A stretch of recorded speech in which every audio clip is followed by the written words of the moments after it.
El santero charlatán. Cuando empecé en el negocio de la farándula, sabía que iba a estar rodeada de gente con ideología y estilo de vida mucho más liberal que el mío, pero jamás imaginé lo lejos que estaba de adaptarme a ellos. Los compañeros del set eran bastante parlanchines, y aunque no me caían mal, a veces me aburrían con el eterno cuchichear de sus aventuras sexuales del tercer tipo, sus grandes fiestas privadas en mansiones de ensueño, o sus viajes con tal o con cual sustancia prohibida en discotecas o reuniones de la farándula. Yo era más bien el tipo de chico que prefería no relacionarse tanto con la gente extraña. Quizá mi humilde origen y el lento ascenso a la fama, al que había estado sometido durante los últimos 3 años de mi vida, me habían salvado de despegar los pies de la tierra. Siendo como era, humilde y sencillo, me vi libre de excusarme cuantas veces deseaba para no asistir a sus reuniones. Los compañeros pensaban que yo me creía una especie de chico intocable, tan exquisito como inalcanzable, pero nada más lejos de la realidad. Y aunque casi siempre me salvaba de estar con ellos afuera del trabajo, llegó un día en el que me fue imposible excusarme. Resultó que uno de los principales inversionistas para un nuevo proyecto de película había hecho una fiesta para conocer mejor a los personajes del elenco en la vida real. Fue imposible negarme a asistir a la dichosa fiesta.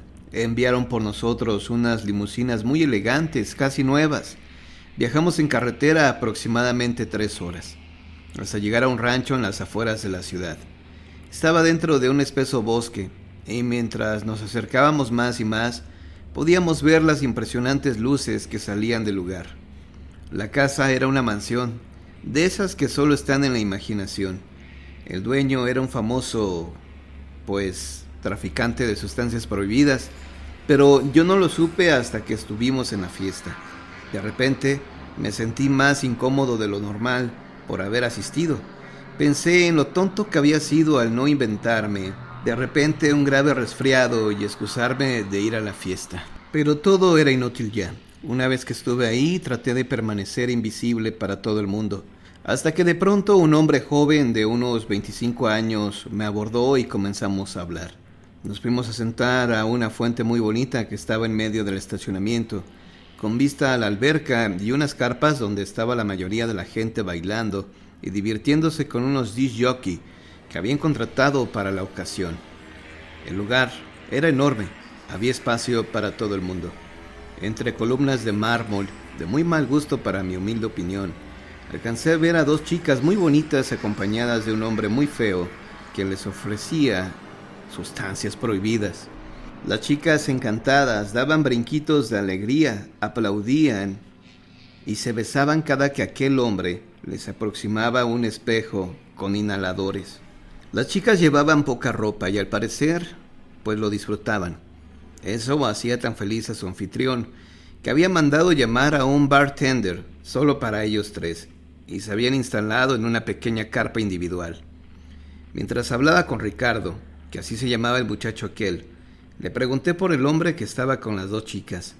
Él me dijo que era su patrón, el dueño de la casa, que era un delincuente muy poderoso y que por muchos años había contrabandeado miles de kilos de sustancias prohibidas para el otro lado. Yo le pregunté admirado si trabajaba con él, y él me respondió con orgullo que sí. Le pedí que me acompañara al baño porque no sabía dónde estaba, y me guió hasta ahí. Cuando salí lo encontré esperándome, y me dijo que quería enseñarme algo. Lo seguí por un largo pasillo que daba a un enorme salón bien iluminado, donde en medio de todo aquel lujo se alzaba un altar lleno de velas de colores y collares, habanos y algo que no sabía bien lo que era. Le pregunté qué era todo eso y él me explicó que era un altar para Odua, el rey de los muertos. Él me contó que el dios había participado junto a Olodumare en la creación del mundo y que su adoración era básica en el territorio nigeriano. Después me explicó la importancia que tenía en Cuba. En la isla caribeña se le respeta de manera especial y se le toma como un orisha de mayor envergadura. Yo no entendía nada de lo que él me decía, pero no dejaba de ver las extrañas ofrendas que aparecían por aquí y por allá a lo largo del altar, cuando de pronto algo llamó mi atención. Parecía ser una mano humana, seca. Por un momento quise creer que era de utilería. Parecía la mano de una momia arrancada. Horrorizado salí de ahí, mientras él me seguía diciéndome que no pasaba nada, que todo lo que Odua pedía había que dárselo enseguida, y que esa mano era una ofrenda nada más, que la persona a quien pertenecía ya había fallecido cuando le habían cortado la mano. Aún más atemorizado por la frialdad de sus palabras, fui en busca de mis compañeros, pero el muchacho aquel parecía impacientarse conmigo. Empezaba a tenerle miedo, pero me tranquilicé un poco y le dije que me invitara a algo de tomar. Volvió enseguida con una botella de Dom Perignon y 2 copas en las manos. Me sentí aliviado de que la destapara frente a mí. Nos sentamos y ya más calmado, le pregunté qué relación tenía aquel altar con su profesión, y él, muy serio y formal, me dijo que a veces ellos necesitaban favores de dioses muy poderosos para llevar a cabo su trabajo, y que él era un instrumento para hacer que los delincuentes mediaran con los dioses. Me dijo que él era santero del patrón. No quise preguntarle más, pero una parte de mí sentía una curiosidad inmensa por escucharlo, mientras que seguía pensando en los dioses que había mencionado. Todo eso me parecía como sacado de una película de terror, tan absurda como horrenda, pero seguí escuchándolo en silencio. Al cabo de un rato le pedí que me explicara su religión, y él gustosamente aceptó. Me dijo que, como yo ya sabía, la prensa perseguía a los santeros, paleros y espiritistas, y que cuando ocurría una desgracia en una casa, les echaban la culpa porque, según los santeros, creían en cosas demoníacas. Me dijo que su religión no había podido encontrar publicidad positiva porque existían muchas personas del bajo mundo, como su patrón, que creía que por tener un altar de diferentes cosas, algunas de ellas no consagradas, se podía burlar de la justicia o podía esquivar la muerte en las usuales rencillas de sus enemigos. También me dijo que cuando la policía intervenía y los noticieros se lanzaban a decir todo lo que se les ocurría, era cuando calificaban dichos artificios como diabólicos o satánicos, y entonces se generalizaba el mensaje negativo a todo el mundo de esta religión. No deberían pagar justos por pecadores, me dijo. Me hizo una confesión, me habló de que él era un charlatán, el mejor de los charlatanes, pero me explicó que lo hacía por venganza y diversión, porque en el mundo existían ampones que porque tenían dinero creían que podían comprar seguridad en los santos. ¿Y quiénes son ellos para creer esto?, exclamó muy enojado, y siguió diciéndome que lo bueno es que siempre había santeros que se dejaban comprar.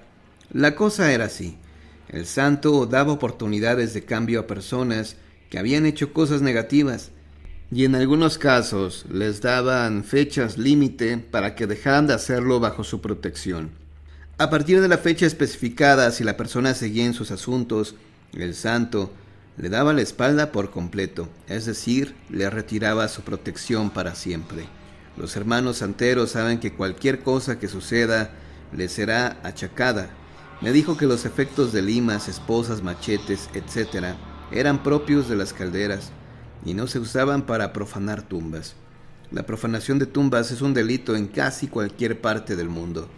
La prensa parecía presumir que las personas desaparecidas eran ultimadas por los santeros.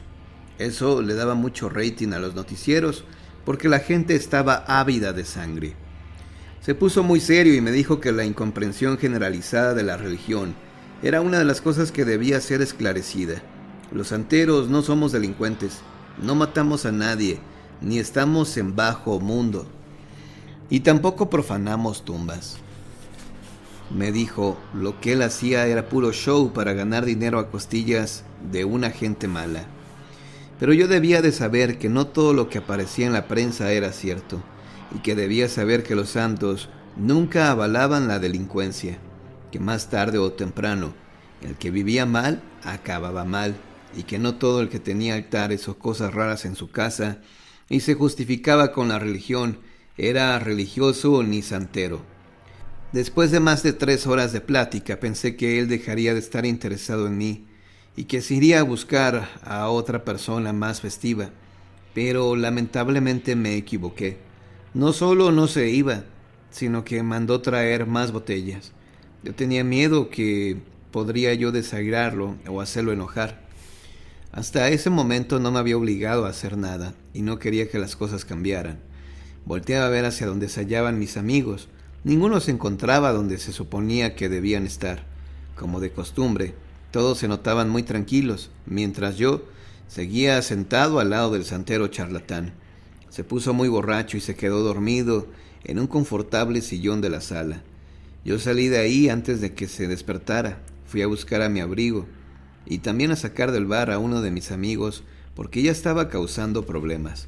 Le conté todo lo que había pasado esa noche y con ojos incrédulos me dijo que el tipo ese no era el santero, que el santero era el que estaba con las 2 chicas y que el muchacho con el que yo estaba era el dueño de la casa.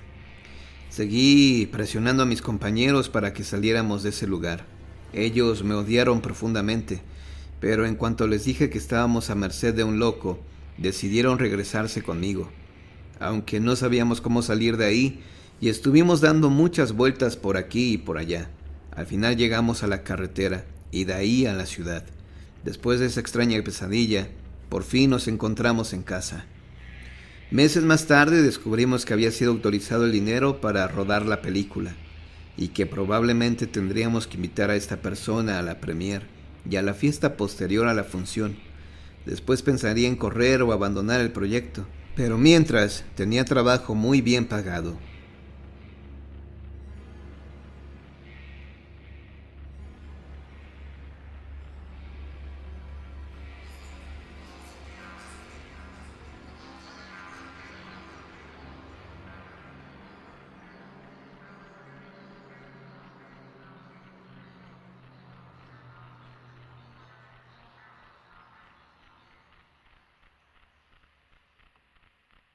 Un día la temida muerte se acercó a un hombre y le dijo: «Hola, hoy es tu último día, hoy morirás». A lo que el hombre respondió: «Pero aún no estoy listo para morir, me quedan algunas cosas por hacer». La muerte le contestó: «Bueno, tu nombre es el primero que está en mi lista». El hombre respondió: «Bueno, ¿por qué no nos sentamos y tomamos un café antes de irnos?». La muerte aceptó. El hombre dio a la muerte una taza de café con pastillas para dormir. La muerte se la bebió entera y cayó en un sueño profundo, a lo que el hombre aprovechó, tomó la lista y borró su nombre del principio, y se puso al final del todo. Cuando la muerte despertó, vio al hombre y le dijo: «Como te has portado tan bien conmigo, voy a comenzar desde el final de mi lista, para que de esta manera te dé un poco más de tiempo, que hagas tus cosas y que te faltan por cumplir con la vida». Moraleja: lo que está escrito en tu destino, nunca, nada ni nadie lo podrá cambiar. El destino es la fuerza invisible que nos da, que nos quita, en el momento justo, ni antes ni después. Nada es lo que uno dice, todo lo que Dios dispone.